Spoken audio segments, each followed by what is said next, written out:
Good morning students. आज हम सामाजिक विज्ञान की वर्कशीट नंबर 40 संस्थाओं का कामकाज करेंगे, जिसमें है नीतिगत फैसलों की प्रक्रिया किस प्रकार से होती है।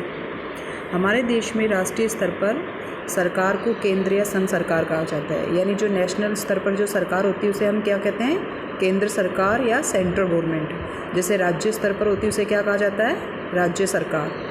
और केंद्र सरकार के महत्वपूर्ण फैसलों में मुख्य भूमिका निभाने वाली संस्थाएं हैं, यानी जो केंद्र सरकार जो होती है, संघ सरकार जो होती है, उनके जो फैसले होते हैं वो महत्वपूर्ण संस्थाओं के द्वारा पूरे किए जाते हैं।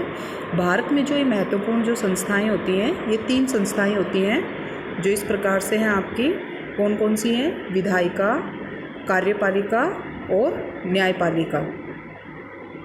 विधायिका का काम क्या होता है? विधायिका का काम होता है कानून बनाना। और कार्यपालिका का क्या काम होता है? कार्यपालिका का काम होता है जो विधायिका के द्वारा जो कानून बनाए गए हैं उन कानूनों का पालन करवाना। और न्यायपालिका का कार्य होता है कि जो विधायिका के द्वारा जो कानून बनाए गए हैं वो संविधान के अनुसार बने हैं या नहीं बने हैं, उन कानूनों की क्या करना है, समीक्षा करना है। तो इस प्रकार से तीनों संस्थाएं अपने अधिकार क्षेत्र में रहते हुए क्या करती है, अपने कार्य को पूरा करती हैं। और ये किस स्तर पर कार्य करती है? ये केंद्र सरकार या सेंट्रल गवर्नमेंट के स्तर पर अपना कार्य पूरा करती है ये संस्थाएं। अब इन जो राजनीतिक जो संस्थाएं होती हैं, इनकी आखिर में हमें आवश्यकता क्यों होती है? तो राजनीतिक संस्थाओं की आवश्यकता क्यों होती है, इसके बारे में हमें पढ़ना है। सरकार पर नागरिकों की सुरक्षा, शिक्षा एवं स्वास्थ्य सुविधाएं आदि मुहैया कराने की जिम्मेदारी होती है। यानी जो हमारी भारत सरकार होती है, भारत सरकार जो है वो नागरिकों की सुरक्षा, शिक्षा और स्वास्थ्य सुविधाएं उनको मिले, ये जिम्मेदारी किसकी होती है? भारत सरकार की होती है। और ये जिम्मेदारी अपनी वो कैसे पूरी करेगी?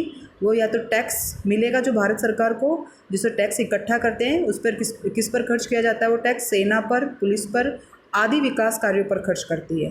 इस तरह के कामों को विभिन्न संस्थाएं द्वारा किया जाता है ताकि लोकतंत्र ठीक से काम कर सके। यानी जो लोकतंत्रीय सरकार है वो अपने कार्यों को पूरी रूप से, सुचारू रूप से कर सके और बड़े फैसले लेने में देश के सभी मुख्य अधिकारी शामिल हो सके।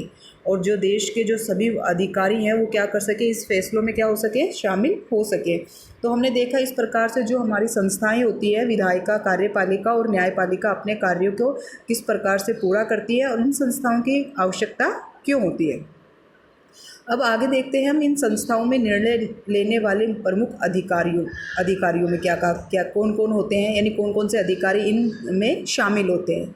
तो सबसे पहले होता है राष्ट्रपति, जिसे राष्ट्रपति जो होता है हमारे देश का कौन होता है? प्रथम नागरिक होता है, जो कि औपचारिक रूप से देश का सबसे बड़ा अधिकारी होता है। औपचारिक रूप से क्या होता है, हमारे देश का बड़ा अधिकारी इसको कहा जाता है। प्रथम नागरिक होता है हमारे देश का राष्ट्रपति। दूसरा अधिकारी होता है प्रधानमंत्री। सरकार की ओर से अधिकांश अधिकारों का इस्तेमाल वही करता है। सरकार की तरफ से इन अधिकारों का उपयोग किसके द्वारा किया जाता है? प्रधानमंत्री के द्वारा किया जाता है। और अन्य मंत्रियों की नियुक्ति में राष्ट्रपति से सिफारिश करता है। कौन करता है? प्रधानमंत्री करता है।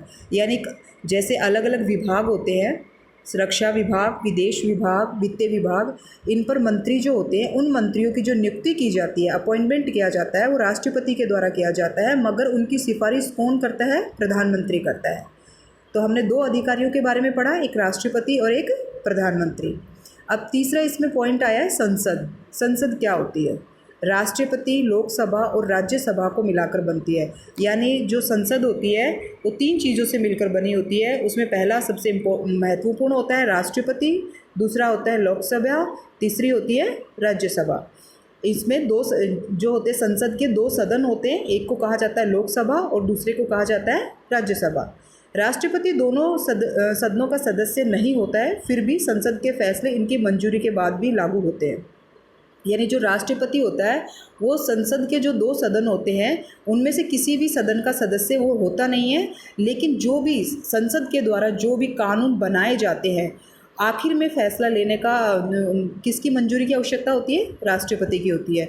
जब राष्ट्रपति उसके ऊपर हस्ताक्षर कर देता है, यानी मंजूरी दे देता है, उसी के बाद वो कानून बनता है और हमारे देश में लागू होता है।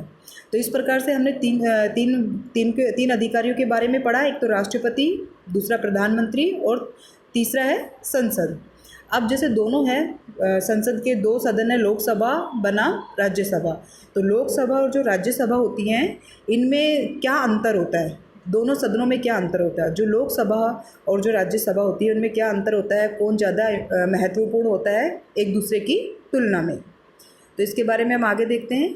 हमारे संविधान में राज्यसभा को राज्यों के संबंध में कुछ विशेष अधिकार प्राप्त है, यानी जो राज्यसभा वाला सदन होता है उसको राज्यसभा से संबंधित कुछ विशेष अधिकार प्राप्त है, किसकी तुलना में, लोकसभा की तुलना में। लेकिन अन्य अधिकार के मामलों में सर्वोच्च अधिकार किसके पास होता है, लोकसभा के पास। आइए हम देखते हैं किस प्रकार से। किसी भी सामान्य कानून को पारित करने में दोनों सदनों के बीच कोई मतभेद होता है तो लोकसभा के विचार को प्राथमिकता मिलने की संभावना रहती है। यानी कोई भी कानून बनाया और उस कानून के अंतर्गत क्या हो गया, दोनों सदनों के बीच में मतभेद हो गया, यानी दोनों सदनों में एक मत नहीं हो सका, तो इसके लिए क्या होगा कि जो लोकसभा के विचार जो होते हैं उनको प्राथमिकता मिलती है, यानी उनकी बातों को ज़्यादा सुना जाता है। इसका कारण क्या है, क्योंकि लोकसभा में सदस्य संख्या ज़्यादा होती है और राज्यसभा में सदस्य संख्या कम होती है। क्योंकि किसी भी कानून के ऊपर, किसी भी मत के ऊपर अगर वोटिंग करवाई जाती है तो सबसे ज़्यादा वोट किसको मिलेंगे, लोकसभा के सदस्यों के द्वारा मिलेंगे, क्योंकि सदस्य ज़्यादा होते हैं, और राज्यसभा के सदस्य क्या होते हैं, कम होते हैं। अब इसका दूसरा पॉइंट है कि पैसों के मामले में लोकसभा द्वारा पारित बजट या कानून को राज्यसभा जो है सिर्फ 14 दिन तक अपने पास रख सकती है और सुझाव दे सकती है। जैसे हमने देखा कि कोई भी जो बिल होता है वो राज्यसभा या लोकसभा में कहीं पर भी सांसद के द्वारा रखा जा सकता है, लेकिन जो वित्त से संबंधित जो बिल होता है वो सबसे पहले कहाँ रखा जाता है, लोकसभा में रखा जाता है। और लोकसभा जब उसको पारित कर देती है उस पैसे से संबंधित बिल को, उसके बाद वो बिल कहाँ जाता है, राज्यसभा में जाता है। राज्यसभा जो होती है वित्त से संबंधित बिल में कोई भी परिवर्तन, सजेशन दे सकती है या फिर उस बिल को क्या कर सकती है, 14 दिन तक अपने पास रोक कर रख सकती है। इससे ज़्यादा वो उसमें कोई भी नहीं कर सकती है। और परिवर्तन के लिए क्या दे सकती है, सिर्फ सुझाव दे सकती है। मानना और ना मानना उन सुझावों का किसका काम होता है, लोकसभा का काम होता है। अगर 14 दिन तक अगर राज्यसभा उसको पारित नहीं करती है उस बिल को, तो वो बिल, वित्तीय वाला बिल क्या समझा जाता है, अपने आप से स्वतः पारित समझा जाता है। जबकि लोकसभा को अधिकार है कि वह उनके सुझावों को माने या ना माने। किसके, कौन से सुझावों को माने या ना माने, जो राज्यसभा के द्वारा दिए गए हैं।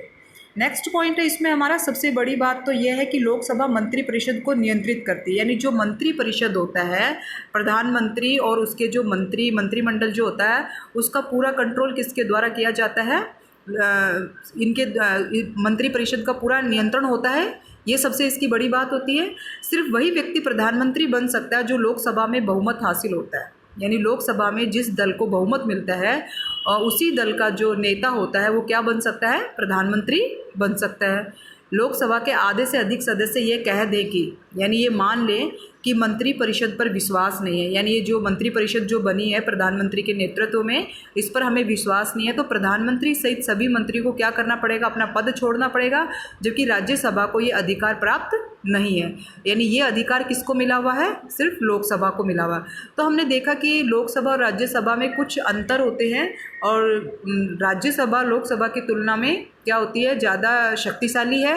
मगर राज्यों के से संबंधित मामलों में लोकसभा की तुलना में राज्यसभा को कुछ विशेष अधिकार मिले हुए। तो इस प्रकार से हमारी वर्कशीट नंबर 40 पूरी होती है। हमें इसे समझा, संस्थाओं के बारे में देखा, राष्ट्रपति और प्रधानमंत्री के बारे में देखा, और लोकसभा और राज्यसभा में कौन सा सदन एक दूसरे सदन की तुलना में कितना महत्वपूर्ण है। वैसे तो दोनों सदन महत्वपूर्ण है, लेकिन शक्तियाँ किसकी ज़्यादा हैं ये हमने देखा। तो इस प्रकार से वर्कशीट 40 हमारी पूरी होती है। धन्यवाद बेटा।